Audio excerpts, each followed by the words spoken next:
भगवान वामन जिस समय प्रकट हुए उस समय चंद्रमा श्रवण नक्षत्र पर थे। भाद्रपद मास के शुक्ल पक्ष की श्रवण नक्षत्र वाली द्वादशी थी। अभिजीत मुहूर्त में भगवान का जन्म हुआ। सभी नक्षत्र तारे भगवान के जन्म को मंगलमय सूचित कर रहे थे। जिस तिथि में भगवान का जन्म हुआ था उसे विजया द्वादशी कहते हैं। जन्म के समय सूर्य आकाश के मध्य भाग में स्थित थे। भगवान के अवतार के समय शंख, ढोल, मृदंग, ढफ, नगाड़े आदि बाजे बजने लगे। तरह तरह के वाद्य बज रहे हैं। तुरही तुमुल ध्वनि कर रही। अप्सराएं प्रसन्न होकर नाचने लगी। श्रेष्ठ गंधर्व गाने लगे। मुनि देवता मनु पितर अग्नि स्तुति करने लगे। सिद्ध विद्याधर किम पुरुष किन्नर चारण यक्ष राक्षस पक्षी मुख्य मुख्य नागगण और देवताओं के अनुचर ये नाचने गाने एवं भूरी भूरी प्रशंसा करने लगे। देव माता अदिति के आश्रम को पुष्पों की वर्षा से ढक दिया। ऋषि मुनि गंधर्वादि ने अदिति जी को बहुत आनंद देखा। परम पुरुष परमात्मा सर्वाश्चर्य में स्वरूप धारण किए हुए विराजमान है। कश्यप जी भी भगवान को अपनी योग माया से शरीर धारण किए हुए देख विस्मित हो गए और कहने लगे, जय हो विश्वात्मा आपकी जय हो। परीक्षित, भगवान स्वयं अव्यक्त एवं चित स्वरूप है। उन्होंने जो परम कांत में आभूषण एवं आयुधों से युक्त शरीर ग्रहण किया था वो देखते देखते अंतर्ध्यान हो गया और भगवान वामन ब्रह्मचारी का रूप धारण कर लिया। ठीक वैसे ही जैसे कोई नट अपना वेश बदल ले, क्योंकि नट नागर अद्भुत लीला विहारी भगवान हैं। भगवान को वामन ब्रह्मचारी के रूप में देखकर महर्षियों को बड़ा आनंद हुआ। उन लोगों ने कश्यप प्रजापति को आगे करके जात कर्माद संस्कार करवाए। जब उनका उपनयन संस्कार होने लगा तब स्वयं गायत्री देवी सविता ने उन्हें गायत्री का उपदेश किया। देवगुरु बृहस्पति जी ने यज्ञोपवीत और कश्यप जी ने मेखला, पृथ्वी ने कृष्ण मृगचर्म, वन के स्वामी चंद्रमा ने दंड और माता अदिति ने कौपीन कटिवस्त्र और आकाश ने वामन वेशधारी भगवान को छत्र दिया। अविनाशी प्रभु को ब्रह्मा जी ने कमंडल दिया। सप्तऋषि ने कुश दिया। सरस्वती जी ने रुद्राक्ष की माला समर्पित की। इस रीति से वामन भगवान का प्रकट होना और तुरंत उपनयन संस्कार होना। यक्षराज कुबेर ने उनको भिक्षा का पात्र दिया और जगत जननी अन्नपूर्णा भगवती उमा ने स्वयं भिक्षा दी। वटु वेशधारी भगवान वामन का सम्मान इस तरह से सब बड़े महाजनों ने किया। ब्रह्मर्षियों से भरी हुई सभा में अपने ब्रह्म तेज के कारण अत्यंत शोभायमान हुए वामन भगवान। भगवान ने स्थापित प्रज्वलित अग्नि को कुशों से परिसमूहन और परिस्तरण करके पूजा की, हवन किया, जो ब्रह्मचारी का नियम होता है। और उसी समय तैयार हो गए यशस्वी बलि भृगुवंशी ब्राह्मणों के आदेशानुसार अश्वमेध यज्ञ कर रहे हैं, वहां जाकर के भिक्षा मांगना। यद्यपि भगवान समस्त शक्तियों से युक्त हैं, उनको क्या मांगना। जे ही भगवान चले मांगने के लिए, पृथ्वी पग पग पर नाच रही, क्योंकि भगवान के चरण चिन्ह से युक्त होती जा रही। नर्मदा के उत्तर तट पर भृगुकच्छ नाम का एक बड़ा सुंदर स्थान है। वहीं महाराज बलि यज्ञानुष्ठान कर रहे थे। मानो करोड़ों सूर्य एक साथ आ रहे हों, ऐसा तेज वामन भगवान का। दूर से ही सब ऋषि मुनि खड़े हो गए देखकर वामन भगवान को कि यज्ञ मंडप की तरफ तेजोमय भगवान। वामन भगवान के तेज से ऋत्विज यजमान सदस्य सब के सब निस्तेज हो गए और सब सोचने लगे कि कौन आ रहा है, इतना तेजस्वी कौन हो सकता है, या तो मूर्तिमान अग्नि और या सनत कुमार। कौन है? भृगु जी के पुत्र शुक्राचार्य अपने शिष्यों के साथ इसी प्रकार कल्पना कर रहे थे कि हाथ में छत्र दंड जल से भरा कमंडल लिए हुए वामन भगवान अश्वमेध यज्ञ के मंडप में प्रवेश किया। कमर में मूंज की मेखला है, गले में यज्ञोपवीत धारण किए हुए हैं, बगल में मृगचर्म है, सिर पर जटा और बौना स्वरूप ब्राह्मण के वेश में ब्रह्मचारी भगवान यज्ञ मंडप में प्रवेश किए तो सब भृगुवंशी ब्राह्मण निस्तेज हो गए, निष्प्रभ हो गए। सब के सब अग्नियों के सहित खड़े होकर वामन भगवान का स्वागत सत्कार किया। भगवान के लघु रूप वैसे ही अंग प्रत्यंग बड़े दर्शनीय, सब लुभायमान हो रहे हैं। बलि का हृदय तो नाच पड़ा कि हमारी यज्ञ पूर्ण हो गई। एक उत्तम आसन दिया और वामन भगवान से विनय की, विराजो। फिर बलि ने अभिनंदन किया, पात्र मंगाया, चरण पखारे भगवान के। आहा, पांव पखार कर चरणामृत पिया, माथे पे धारण किया। फिर वामन भगवान की पूजा की। प्रतिपल बलि के हृदय में एक अद्भुत आनंद, भगवान के चरण कमलों का जो चरणामृत पान किया तो वैसे ही निष्पाप हो चुके थे बलि, क्योंकि 100 अश्वमेध यज्ञ। जिस चरणामृत को स्वयं देवादिदेव चंद्रमौली भगवान शंकर अत्यंत भक्ति भाव से अपने सिर पर धारण करते हैं, वही चरणामृत धर्म के मर्मज्ञ राजा बलि ने जब मस्तक पर धारण किया तो अनुभव में आ गया कि ये कोई साधारण नहीं है, ये या तो स्वयं भगवान है या इस छद्म भेष में कोई महापुरुष पधारे हुए। बलि ने हाथ जोड़कर कहा, ब्राह्मण कुमार,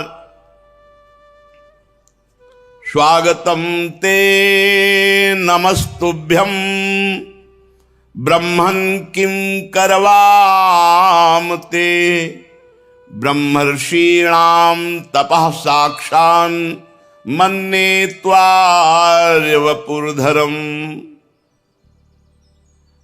अद्य नः पितरस्तृप्ता अद्य नः पावितं कुलम् अद्य स्विष्टः क्रतुरयम् यद भवानागतो गृहान। स्वागतम स्वागतम, स्वागत है आपका, स्वागत है। नमस्कार नमस्कार, आपको बार बार नमस्कार। आज्ञा कीजिए, मैं आपकी क्या सेवा करूं।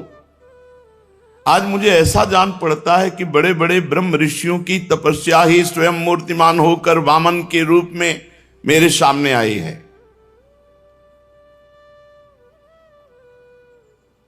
आज मैं धन्य हो गया, आप यहां पधारे। आज मेरे पितर तृप्त हो गए, आज मेरा कुल वंश पवित्र हो गया, आज मेरा यज्ञ सफल हो गया। हे वामन ब्राह्मण कुमार, पता नहीं आपके पांव पखारने से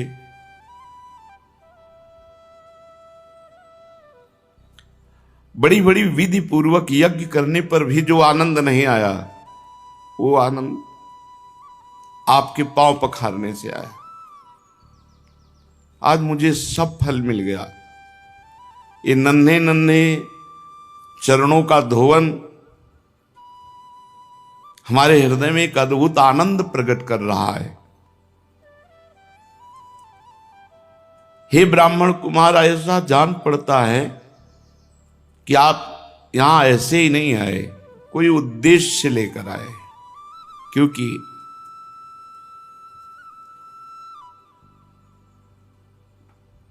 आपके चेहरे से पता चलता है कि आप कुछ मांगना चाहते हैं, कुछ उद्देश्य लेकर आए। पूज्य ब्रह्मचारी, आप जो आज्ञा करेंगे उसकी पूर्ति होगी। गाय, सोना, सामग्री, सुसज्जित घर, पवित्र अन्न, पीने की वस्तु, विवाह योग्य ब्राह्मण की कन्या, संपत्ति से भरे हुए गांव, नगर, राज्य, जो चाहे वो ले लीजिए। अवश्य ही मैं आपको दूंगा, क्योंकि आज मेरा परम मंगलमय है। आप पधारे, इससे परम मंगल। आप जो चाहे। राजा बलि के वचन धर्म भाव से भरे, बड़े मधुर थे। उन्हें सुनकर भगवान वामन प्रसन्न मुद्रा में अभिनंदन करते हुए कहा, राजन, आपने जो कहा कि ये वस्तुएं, तो ये आपके कुल परंपरा के अनुरूप है, धर्म भाव से परिपूर्ण है, यश को बढ़ाने वाला है, परलोक में हितकारी है। और ऐसा आपके मुख से शोभा भी दे रहा है, क्योंकि भृगुपुत्र शुक्राचार्य जी को गुरु मानकर, परम प्रमाण मान करके आप आराधना कर रहे हैं। और जिसके कुल वृद्ध पितामह परम शांत प्रहलाद जी हों, उसके मुख से ऐसे निकलना स्वाभाविक ही ठीक है। आपकी वंश परंपरा में कोई धैर्यहीन या कृपण पुरुष कभी नहीं हुआ। ऐसा कभी तुम्हारे वंश में नहीं हुआ जिससे मांगा गया हो और वो देने में पीछे हट गया हो। एक बार किसी को देने की प्रतिज्ञा करके मुकर गया हो, ऐसा तुम्हारे वंश में नहीं है। दान के अवसर पर याचकों की याचना सुनकर और युद्ध के अवसर पर शत्रु की ललकार सुनकर मुंह मोड़ लेने वाला कायर आपके वंश में कोई हुआ ही नहीं है। क्यों न हो, आपकी कुल परंपरा में प्रहलाद अपने निर्मल यश से वैसे शोभायमान है जैसे आकाश में चंद्रमा। आपको पता होगा महाराज, आपके कुल में ही हिरणाक्ष जैसा वीर का जन्म हुआ।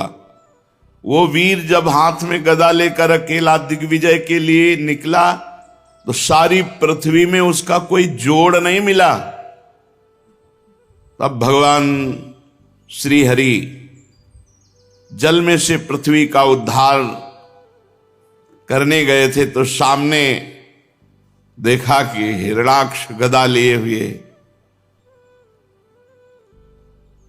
विजय प्राप्त की। पर हिरणाक्ष की शक्ति का आज भी हरि बार बार स्मरण करते हैं। विजय तो प्राप्त की हरि ने, पर बार बार हिरणाक्ष की शक्ति का स्मरण करते हैं कि कितना बलवान था। और महाराज, आपके ही वंश में हिरण्यकश्यप हुए। जब हिरणाक्ष के वध का हिरण्यकश्यप को भारी क्रोध में आकर के बैकुंठ में आक्रमण कर दिया। सोचो, बैकुंठ में आक्रमण कर दिया। ये प्रणाली है, जब जैसे किसी की दूध मांगना हो ना, आपकी गाय तो सैकड़ों में एक है और आपका स्वभाव भी ऐसा है, ऐसा स्वभाव नहीं देखा गया जैसा, मतलब उसको इतना बढ़ा के, उसको इतना पुष्ट करके, आपके वंश में कोई ऐसा हुआ ही नहीं जो एक बार कह दे देंगे और फिर मुकर जाए। पूरा पुष्ट पक्का भगवान कर रहे हैं। अब देखो, है तो बलवान हिरण्यकश्यप, लेकिन है तो बहिर्मुख ना। उसने भगवान पर आक्रमण करना चाहा, भगवान उसके हृदय में बैठ गए, वो बहिर्मुख बाहर घूमता रहा, वो भगवान उसके हृदय में रहे, वो जान नहीं पाया। महाराज बलि,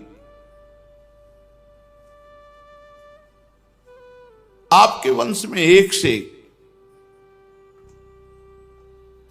राजन, आपके पिता विरोचन बड़े ब्राह्मण भक्त थे, यहां तक कि उनके शत्रु देवता ने ब्राह्मणों का वेश बनाकर उनसे उनकी आयु का दान मांगा और उन्होंने ब्राह्मणों के छल को जानते हुए भी अपनी आयु दे डाली।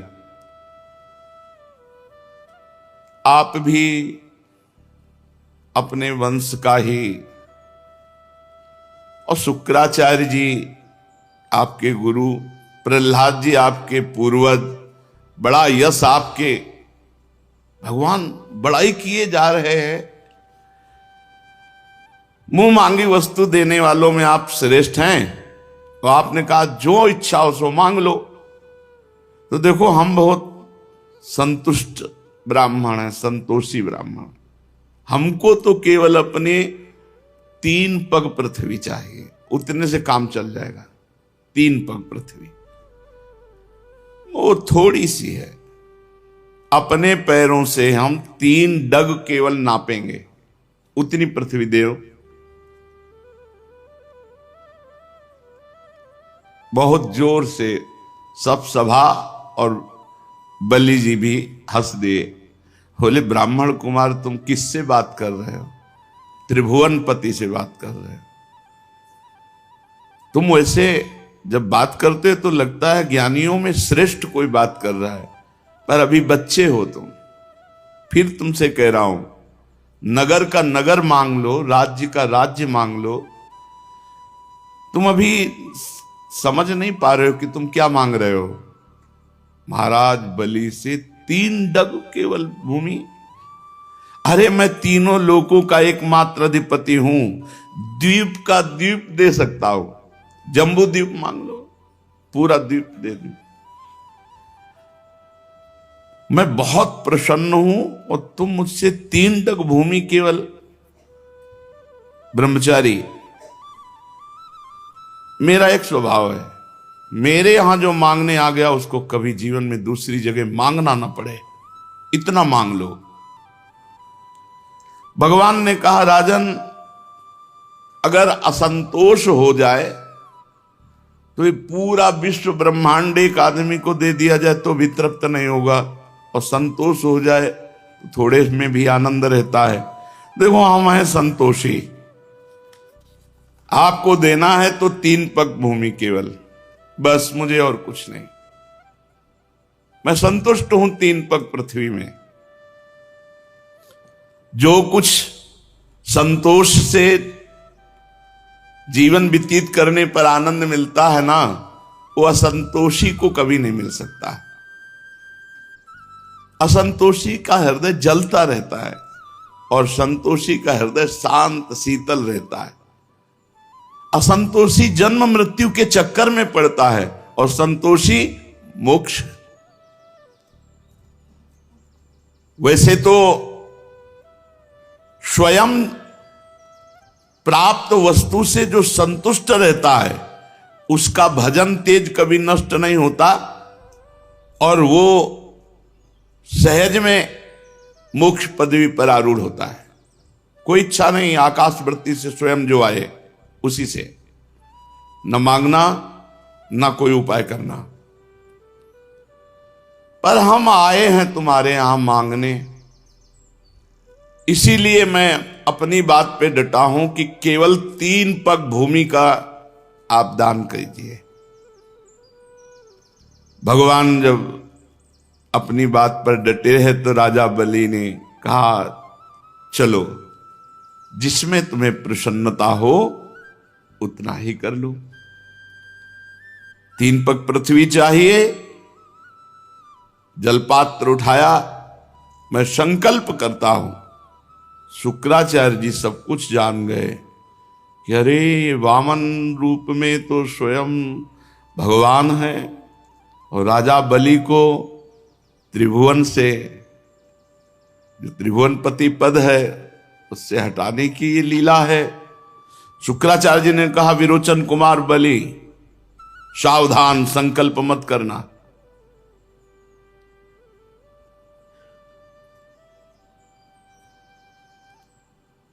ये स्वयं अविनाशी भगवान श्री हरि हैं। ये बड़े छलिया हैं। ये अपने शरणागत देवताओं का काम बनाने के लिए तुम्हारे सामने मीठी मीठी बातें कर रहे हैं। मैंने ध्यान के द्वारा देख लिया, अदिति देव माता ने आराधना की और उनके गर्भ से अवतीर्ण हुए हैं। महान अनर्थ हो जाएगा अगर 3 पग पृथ्वी का दान देने का संकल्प कर लिया, और ये आप पर ही नहीं संपूर्ण दैत्यों पर अन्याय होगा, और मैं बिल्कुल इसे ठीक नहीं मानता हूं। ये ब्रह्मचारी बनकर बैठे हुए, जानते हो, तुम्हारा राज्य, ऐश्वर्य, लक्ष्मी, तेज, विश्व विख्यात कीर्ति, सब कुछ एक क्षण में अपहरण करके इंद्र को दे देंगे। अरे ये विश्वात्मा है, तुम 3 पग भी नहीं पूरे कर पाओगे। मूर्ख, जब अपना सर्वस्व छिन जाएगा तो तेरे परिवार का, तेरे राज्य का कैसे जीवन निर्वाह होगा। अरे ये विश्व व्यापक है, इनको ऐसा मत देख कि ये छोटे से बामन भगवान बैठे हुए। ये विश्व व्यापक विश्वात्मा है, इनका विशाल शरीर इसमें छुपा हुआ है। वो जैसे कितना बड़ा नहीं होता नपना है, वो छोटे हो, जब बड़ा हो कितना लंबा होता है। तो भगवान छोटे से रूप में, जब शुक्राचार्य, मैं जानता हूं इनको, मैं इनको जानता हूं, शुक्राचार्य जी के, मैं इनको जानता हूं। तुम 3रा पग पूरा नहीं कर सकते। जब पूरा ना कर पाओगे तब तुम्हारी दुर्दशा हो जाएगी। प्रतिज्ञा पूरी ना करने का तुम्हें पाप लगेगा और तुम नरक जाओगे। इसलिए तुम्हें संकल्प करना ही नहीं है, मेरी आज्ञा है। विद्वान पुरुष उस दान की प्रशंसा नहीं करते जिसके बाद जीवन निर्वाह के लिए कुछ बचे ही नहीं। जिसका जीवन निर्वाह ठीक ठीक चलता है वही संसार में दान, यज्ञ, तपस्या और परोपकार के कर्म कर सकता है। धन के 5 हिस्से लगाने चाहिए। एक हिस्सा धर्म के लिए, गुप्त, कोई जाने ही नहीं तो धर्म माना जाएगा। और एक हिस्सा यश के लिए, जो सब जाने कि हां इतना दान किया। और एक हिस्सा जिससे धन आ रहा है उस धन की अभिवृद्धि के लिए, बढ़ाने के लिए। और एक हिस्सा अपने परिवार के भोग के लिए, और एक हिस्सा आए हुए अतिथि, स्वजन, रिश्तेदार, नातेदार, पशु पक्षी, इनकी सेवा के लिए। जो अपने धन के 5 हिस्से करता है वो इस लोक और परलोक में दोनों जगह सुख पाता है। असुर शिरोमणे, यदि तुम्हें यह चिंता हो कि तुम्हारी प्रतिज्ञा टूट जाएगी तो मैं इस विषय में तुम्हें कुछ ऋग्वेद की श्रुतियों का आश्रय सुनाता हूं। श्रुति कहती है किसी को कुछ देने की बात स्वीकार कर लेना सत्य है, और नकार जाना अर्थात अस्वीकार कर देना असत्य है। पर यह शरीर एक वृक्ष है, सत्य इसका फल फूल है, और जब वृक्ष न रहे तो फल फूल क्या करेंगे। इसलिए नकार जाना, अपनी वस्तु दूसरे को ना देना, दूसरे शब्दों में अपने लिए भोग के लिए संग्रह बचाए रखना, इस शरीर रूपी वृक्ष का मूल है, इसलिए इतना उचित है कि ना कर दो, नहीं दे पाएंगे। शुक्राचार्य जी अपने शिष्य को नीति का वर्णन, प्रीति का नहीं वर्णन कर रहे हैं।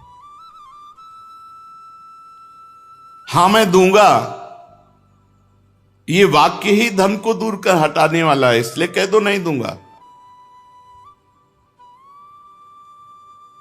याचकों को सब कुछ दे देना, स्वीकार कर लेना ही थोड़ी ठीक होता है। इसके विपरीत विचार पूर्वक कुछ थोड़ा लेने वाला हो तो दे दे, चलो भाई हमारा परिवार भी पालेगा, तुम्हारा भी काम चल जाएगा। लेकिन यहां बिल्कुल ठीक नहीं, यहां तो अस्वीकार ही करो, बिल्कुल नहीं देना, नहीं देना, 3 पग पृथ्वी भी नहीं देना। तुम्हें लग रहा हो कि झूठ बोल दिया,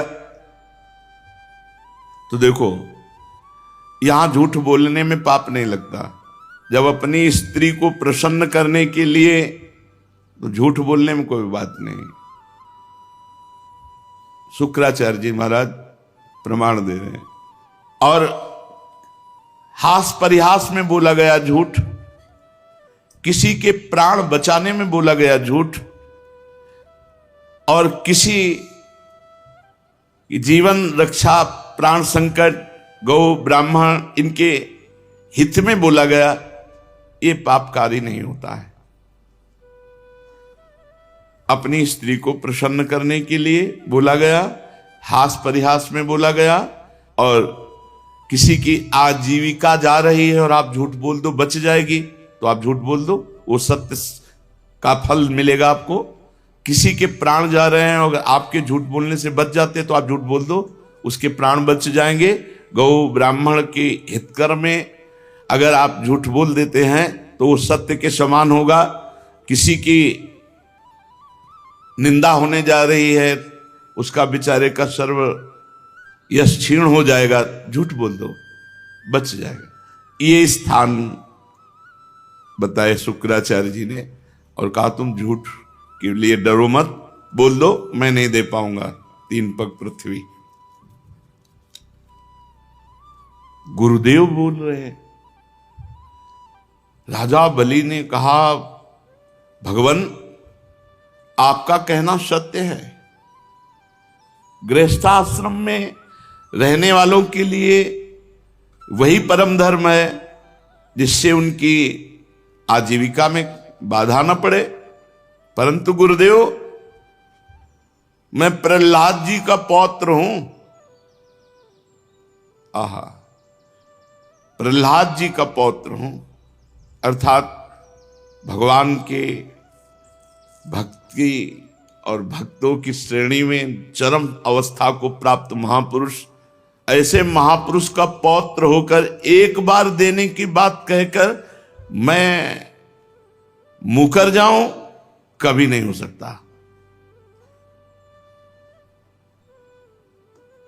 इससे बढ़कर के कोई पाप नहीं हो सकता मेरे लिए कि वामन ब्रह्मचारी हमारे यहां मांगने आए और मैं अपने सुख के लिए कह दूं कि नहीं नहीं अब मैं झूठ बोल जाऊं कि अब आपको नहीं दे पाऊंगा पृथ्वी।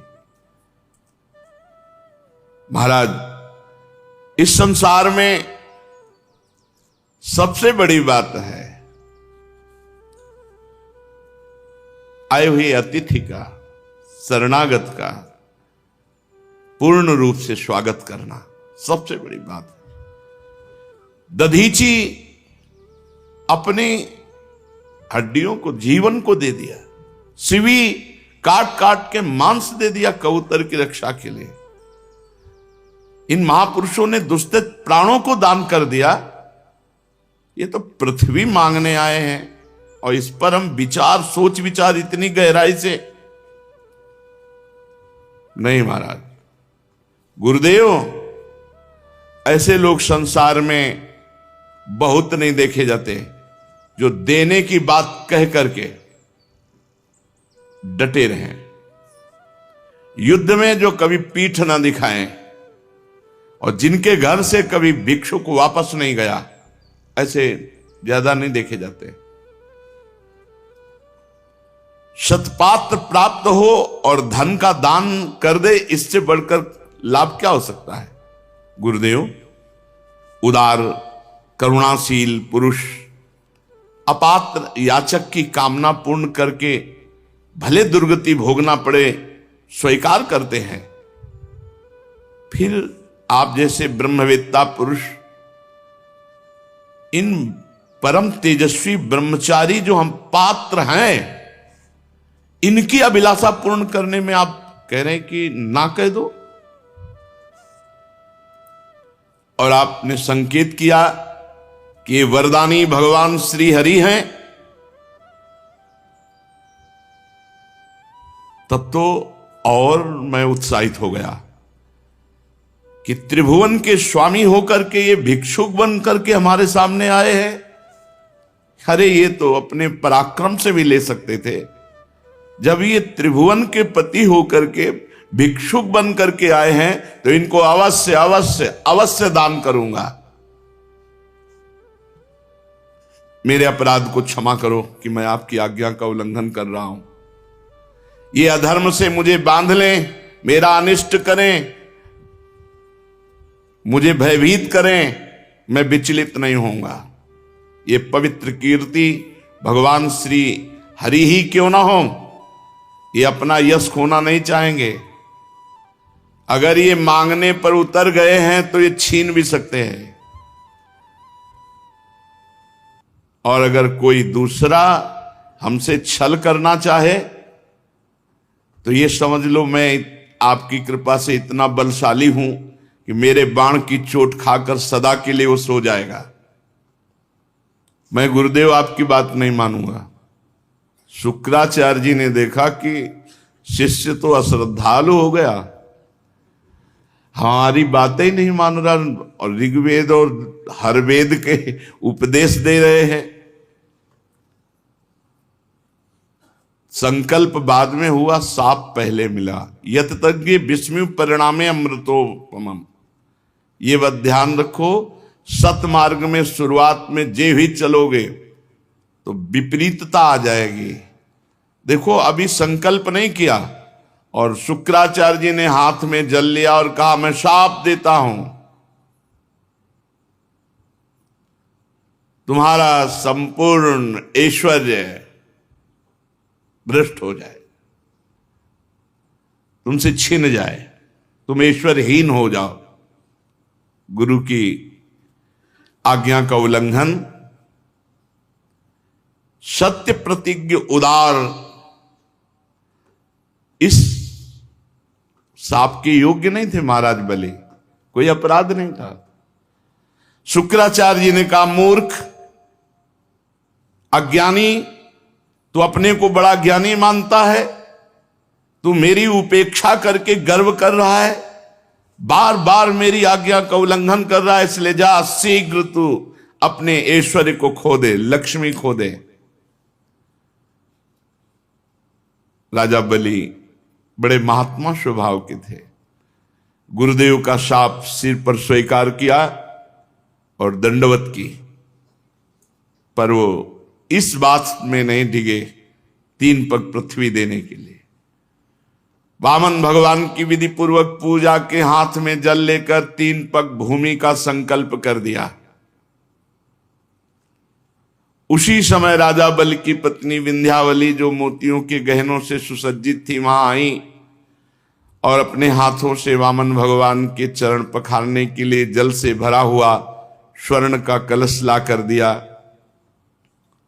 बलि ने पुनः दोबारा भगवान के चरण धोए और चरणों का वह विश्व पावन जल अपने सिर पर चढ़ाया।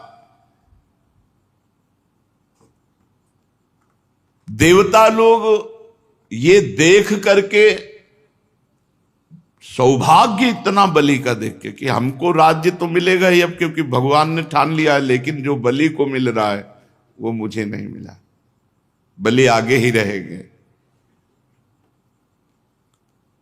देवता लोग पुष्पांजलि बलि के ऊपर चढ़ाने लगे कि धन्य है राजा बलि, तुम्हारा अलौकिक कार्य धन्य है।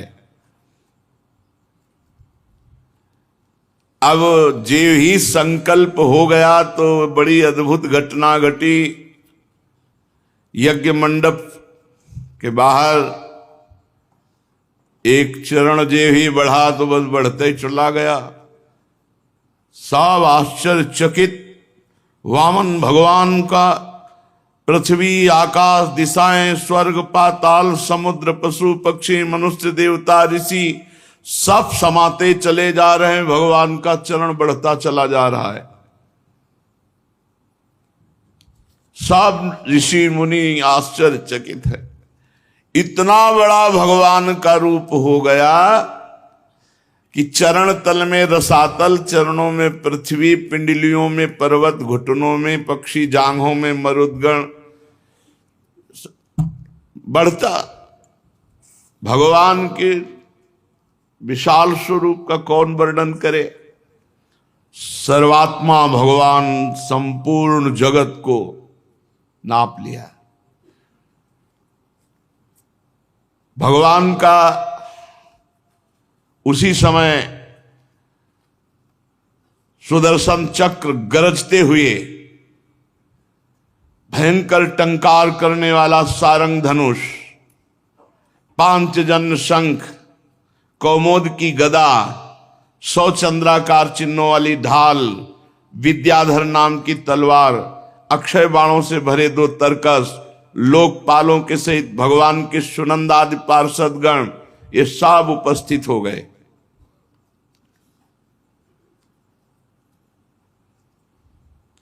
परीक्षित, भगवान का चरण कमल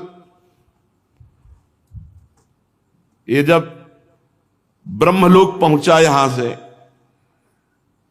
बढ़ता हुआ ब्रह्मलोक, ब्रह्मा जी ने देखा, अरे ये तो श्री भगवान का श्री चरण है। तो नखचंद्र की छटा से सत्यलोक फीका पड़ गया। भगवान के चरणों की नख कांति से ब्रह्मलोक फीका पड़ गया। स्वयं ब्रह्मा उस प्रकाश में डूब गए। मरीचि आदि ऋषि, सनंदन आदि नैष्ठिक ब्रह्मचारी, बड़े बड़े योगी भगवान के चरण कमल की अगवानी की। वेद उपवेद नियम यम तर्क इतिहास वेदांग पुराण सहित ये सब मूर्तिमान होकर वहां भगवान के चरणों की आराधना। योग रूप वायु से ज्ञानाग्नि को प्रज्वलित करके कर्ममल को भस्म कर डाला, वो सब महात्मा वहां विराजमान भगवान के चरण कमल की वंदना की। इसी चरण कमल के स्मरण की महिमा से सब कर्मों के द्वारा प्राप्त न होने वाले ब्रह्मधाम की जो प्राप्ति की महापुरुषों ने, वो सब चरण की वंदना कर रहे हैं। अगवानी करने के बाद विश्वरूप भगवान के चरण का अर्घपाद्य से पूजन कर प्रक्षालन किया। पूजा करके बड़े प्रेम और भक्ति से भगवान की स्तुति की। ब्रह्मा के कमंडल का वही जल वामन भगवान के पांव पखारने से पवित्र होने के कारण गंगा जी के रूप में परिणित हुआ।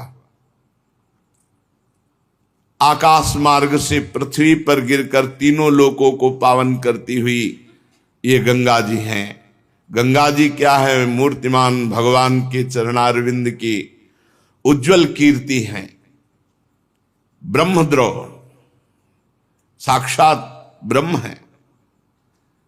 अलकनंदा, मंदाकिनी और पृथ्वी पर भागीरथी गंगा। भगवान ने अपने स्वरूप को छोटा किया, विभूतियां समेटी। तब ब्रह्मा आदि लोकपालों ने अपने अनुचरों के साथ बड़े आदर भाव से भगवान की स्तुति की। ऋक्षराज जाम्बवान जी जिस समय भगवान नाप रहे थे, उस समय मन के समान वेग से दौड़कर सब दिशाओं में भेरी बजा बजा कर भगवान की मंगल में विजय घोषणा।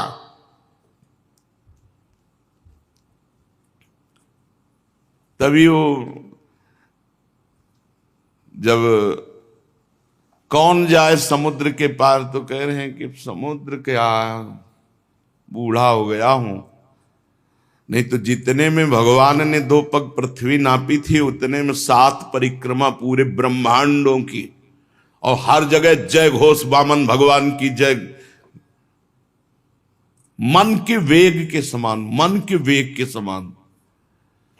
जैसे आप बंबई गए हो, अभी सोचो अभी पहुंच जाओगे, अभी मन बंबई की वो सीन ले आएगा जो आप देखे हो, या अमेरिका गए हो, या इतना तीव्र गति थी जाम्बवान जी की। और बहुत पुराने हैं ये, हर अवतार में है। देखो वामन अवतार में ये लीला, और रामा अवतार में वो लीला, और कृष्णा अवतार में भी लीला। जाम्बवती जी इन्हीं की तो पुत्री है। युद्ध भगवान श्री कृष्ण से बहुत दिन जो अंदर युद्ध चला, जब जाम्बवान रग रग दर्द करने लगी तो उन्होंने कहा ऐसा पिटाई करने वाला कोई हो ही नहीं सकता दूसरा स्वामी के सिवा, कि जो हमारे शरीर में पीड़ा पहुंच जाए। तब उन्होंने कहा प्रभु आप हमारे राम जी हो। तो श्याम जी ने दिखाया राम जी का रूप, तो कहा भेंट में कन्या स्वीकार करो, ये दहेज में सिमंतक मणि ले। जाम्बवती जी वही महाभागवत जाम्बवान जी भगवान की मंगलमय विजय घोषणा की। दैत्यों ने देखा, जो बड़े बड़े वीर थे, कि 3 पग पृथ्वी मांगने के बहाने तो सारा त्रिभुवन ले गए। हमारे महाराज यज्ञ में दीक्षित हैं, वे कुछ कहेंगे नहीं। तो उन्होंने कहा अरे ब्राह्मण नहीं है, ये महामायावी हरि है, ब्राह्मण के भेष में आकर देवताओं का काम बना रहा है। हमारे स्वामी यज्ञ में दीक्षित है, इसलिए इस ब्रह्मचारी वेश बनाकर आने वाले, याचना करने वाले पर आक्रमण करो। दैत्यों ने कहा हमारे स्वामी को इसने छल लिया है, हमारे स्वामी कभी झूठ नहीं बोलते। ऐसी अवस्था में हम लोगों का कर्तव्य होता है अपने स्वामी की संपत्ति की रक्षा करना। और असुरों ने अपने अपने हथियार उठा लिए, वामन भगवान को मारने के लिए टूट पड़े। पहले ही बता दिया कि जब वामन भगवान ने अपने चरण बढ़ाना शुरू किया था तो दिव्यास्त्र और दिव्य पार्षद सब पहले उपस्थित हो गए थे। एक क्षण में जितने दैत्य उत्साहित होकर के, तो नंद सुनंद जय विजय प्रबल बल कुमुद कुमुदाक्ष विश्वक्सेन गरुण जयंत श्रुतदेव पुष्पदंत सात्वत, ये भगवान के दिव्य पार्षद संहार करने लगे दैत्यों का।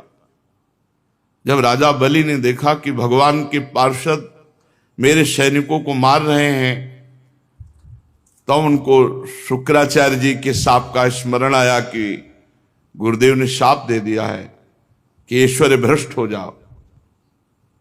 तो उन्होंने कहा विप्रचित्ति राहु नेमी आदि दैत्यों, मेरे भाइयों मत लड़ो, शांत हो जाओ, इस समय हमारा अनुकूल नहीं है। दैत्यों, काल के विधान को जानने वाले, सामर्थ्य रखते हुए भी अपने क्रोध को दबा करके समय का इंतजार करते हैं। ये समय सही नहीं है। देखो, जब हमारी उन्नति का समय था तो काल हमारे पक्ष में था, देवताओं को बिना लड़े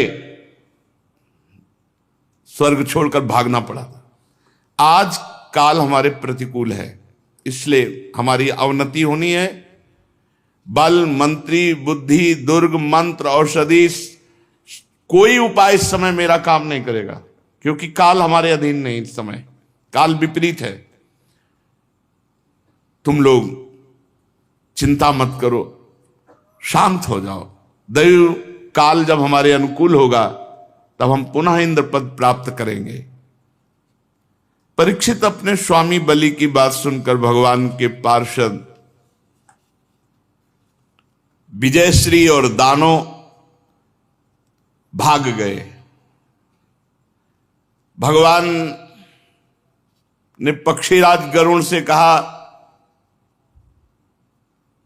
कि बांधो इस बलि को, वरुण पास में बांध दो। ये बहुत कष्टप्रद पास होता है, प्रतिपल प्राणों को कष्ट देता है। बांध दिया गया, वरुण पास में बलि को बांध गया। वैसे बिल्कुल विचित्र लीला है इनकी। देखो, जब केवल इनको कोई पकड़ना चाहता है कि मुझे केवल भगवान चाहिए, तब ये बात बहुत हिम्मत करके चलना है। केवल भगवान के लिए बहुत हिम्मत करनी है। गुरु ने मना किया, बलि ने नहीं माना, भगवान को दे दिया, तो प्रशंसनीय। भगवान ने यहां प्रशंसा नहीं की, कहा बांधो इसको। गरुण जी को आदेश किया, तुरंत वरुण पास में बांध दिया। अब तो आकाश में समस्त दिशाओं में कि गलत है, गलत है।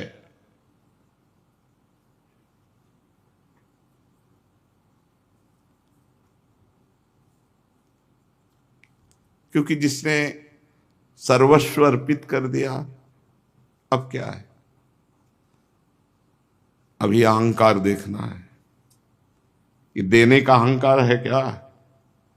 ये जगत गुरु हैं ऐसे। वरुण पास में बहुत कष्ट, सब संपत्ति छिन गई और लेने वाले कठोर व्यवहार दिखा रहे हैं। बांध दो, बांध दिया, जैसा विपक्ष में होता है। भगवान ने बलि से कहा, ए असुर, तुमने मुझसे कहा था कि 3 पग पृथ्वी, तो 2 पग में हमने समस्त ब्रह्मांडों को नाप लिया। बोल, अब तीसरा पग कहां से देगा? पूरा कर। जहां तक सूर्य की गर्मी पहुंचती, जहां तक नक्षत्र, चंद्रमा, किरणें, बादल बरसते, सब नप गया।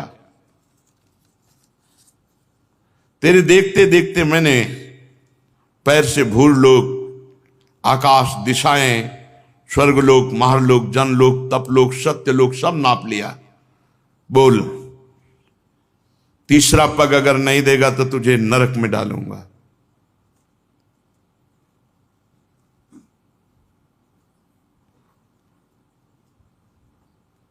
ये संभाले तो संभल सकता है, नहीं तो ऐसी कैसे ऐसे हो सकता है? और गुरु तो तेरे प्रतिकूल हो ही गए हैं, शाप दे ही दिया है। अब अवश्य अवश्य तुम नरक जाओगे। जो दान देने की बात करके मुकर जाता है, धोखा देता है, उसके सारे पुण्य नष्ट हो जाते हैं, उसे नरक में गिरना पड़ता है। तुझे बड़ा घमंड था, मैं त्रिभुवनपति हूं, मैं बड़ा दानी हूं, मैं दूंगा, ऐसा कह के, और फिर दे नहीं पाया। अब तीसरा पग पूरा करने तुझे नरक भोगना पड़ेगा। महाराज बलि ने कहा, आराध्य देव, आपकी बड़ी पवित्र कीर्ति है, तो क्या आपने ये समझा कि मैं झूठ बोल रहा था कि तीसरा पग, 3 पग पृथ्वी नहीं दे पाऊंगा? ऐसा नहीं है। मैं आपको सत्य बोल रहा हूं और सत्य दिखाऊंगा। आप धोखे में नहीं हैं। 2 पग से हमारी संपत्ति नापी, अब तीसरा पग से मुझे नापो, क्योंकि मैं संपत्ति से अलग हूं, मैं संपत्तिवान था। अब अपना चरण मेरे माथे पे रखो, उसी वामन रूप में नापो मेरे को। 1 पग मैं हूं, क्योंकि भगवान वामन रूप में, मैं झूठ नहीं बोला था, और ये भी नहीं कह रहे कि आपने छल किया है।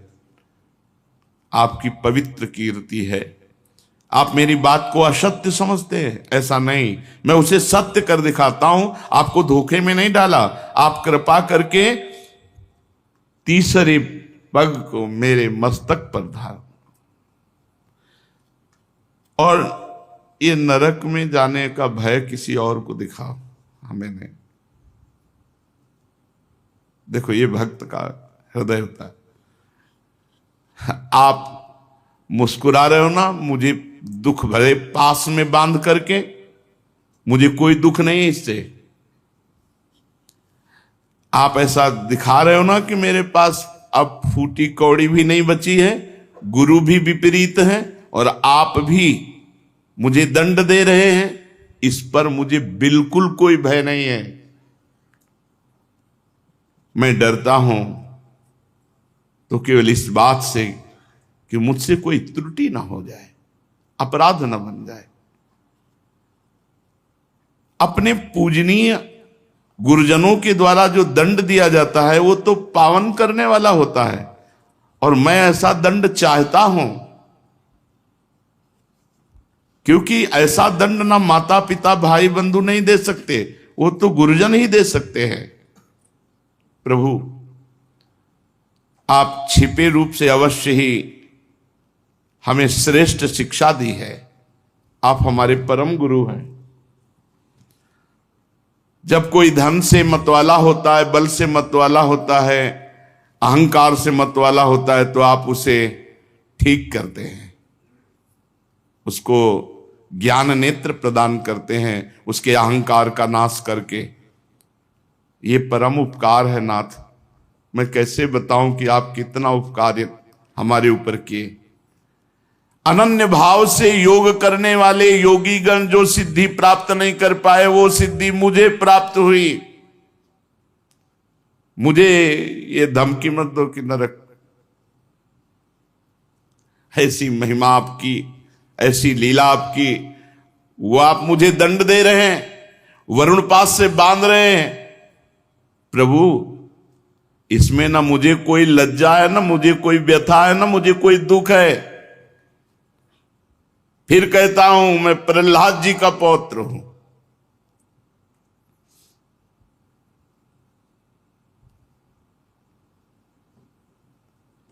कितना कष्ट दिया गया प्रहलाद जी को, लेकिन अपनी निष्ठा से विचलित नहीं हुए। यही है भक्ति का स्वरूप, यही है कि स्वयं हम जिसकी भक्ति कर रहे हैं वही हमारे विपरीत अगर लीला करने लगे तो भी हमें उनको नहीं छोड़ना। ये बड़ी परिपक्व अवस्था भक्ति की होनी चाहिए।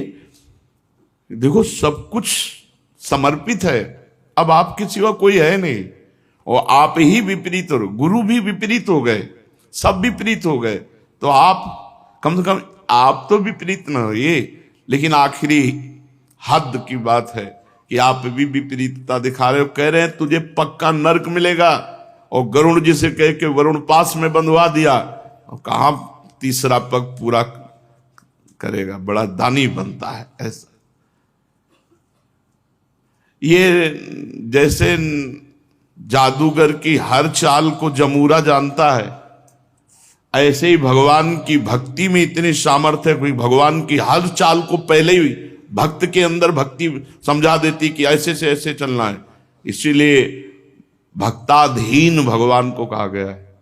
भक्ति के भाव में भरकर भगवान अजित को जीत ले, वो भक्ति है। इसलिए भगवान की भक्ति में इतनी सामर्थ्य है कि जो न योगी, न तपस्वी, न ज्ञानी कभी भगवान को अधीन कर नहीं पाए, वो भक्तों के पीछे डोले हैं, भक्तों के पीछे डोले हैं। भक्तन पाछे यो फिरत जीव बछरा संग गाय, भक्ताधीन मनः पूज्य गोपाल शास्त्र नाम। भक्ता अधीन। प्रहलाद जी की मेरे पितामह हैं, सारे जगत में प्रसिद्धि है। किस बात से? कि आपके भक्तों में सर्वश्रेष्ठ है। तो प्रभु, मैं उन्हीं का पौत्र हूं। आप चाहे जितना विपरीतता करें, हमारी भक्ति में फर्क नहीं पड़ सकता। ये हमारी भक्ति इतनी पुष्ट होनी चाहिए कि बोले हमारी अब श्रद्धा नहीं रह गई। किस बात की? जहां ऐसी परिस्थिति है कि श्रद्धा नहीं रह जाना चाहिए, वहां देखो भक्ति कैसे कि ये विनोद भरी बात किसी और को कहो जाकर, क्योंकि डर जाएगा कि तुम्हें नरक मिलेगा। भगवान कह रहे हैं तुम्हें नरक मिलेगा, अब तो पक्का मिलेगा, तो डर जाना चाहिए। भगवान वरुण पास में बांध रहे हैं, भगवान विपरीतता दिखा रहे हैं, लेकिन फिर भी भक्त अपनी स्थिति में है। प्रभु हमने निश्चय कर लिया, शरीर एक न एक न दिन छूटेगा, सब छूटेगा। फिर शरीर के लिए या यश कीर्ति के लिए आपको क्या छोड़ना? आपको पकड़े ये सब छूटेगा। लौकिक दृष्टि से आप कुछ भी कहें, लेकिन अंतर्दृष्टि से आप देखें, अंतर्दृष्टि से प्रभु हिरण्यकश्यप के वंश का हूं, तो आप बाह्य दृष्टि से तो हमारे साथ शत्रुता का व्यवहार दिखा सकते हो, अंतर्दृष्टि से नहीं। दोनों बातें सामने रखते हैं। प्रहलाद जी का पौत्र हूं, मतलब भक्ति की कसौटी में आप कितना भी कस लो, हमें फेल नहीं कर सकते। और ये जो बाहर लीला कर रहे हो गलत है नहीं, क्योंकि हिरण्यकश्यप हमारे ही पितर है, तो आपसे द्रोह करते थे, तो आप द्रोह की लीला हमसे करोगे, कर लो। पर अंतर्दृष्टि से देखो आप, बलि ऐसा बोल ही रहे थे, मुख में भगवान नाम, आंखों में अश्रु, प्रहलाद जी पधारे। राजा बलि ने देखा कि मेरे पितामह बड़े तेज संपन्न और मुस्कुरा रहे हैं, कमल के समान कोमल नेत्रों से अश्रुबिंद टपक रहे हैं। वरुण पास में बलि बंधे हुए, इसलिए जैसा प्रहलाद जी के आने पर आदर करते थे वैसा नहीं कर पाए, केवल नेत्रों से। प्रहलाद जी ने देखा भक्तवत्सल भगवान वहां विराजमान है, सुनंद नंदादि पार्षद सेवा कर रहे हैं। प्रहलाद जी तो वैसे ही पुलकित अश्रु प्रवाह, लेकिन जब देखा कि बलि जी पर इतनी कृपा, तो साष्टांग भगवान के चरणों में लौट गए। और फिर जो भगवान से वार्ता हुई वो आगे शिष्य आगे। श्री राधा वल्लभ लाल।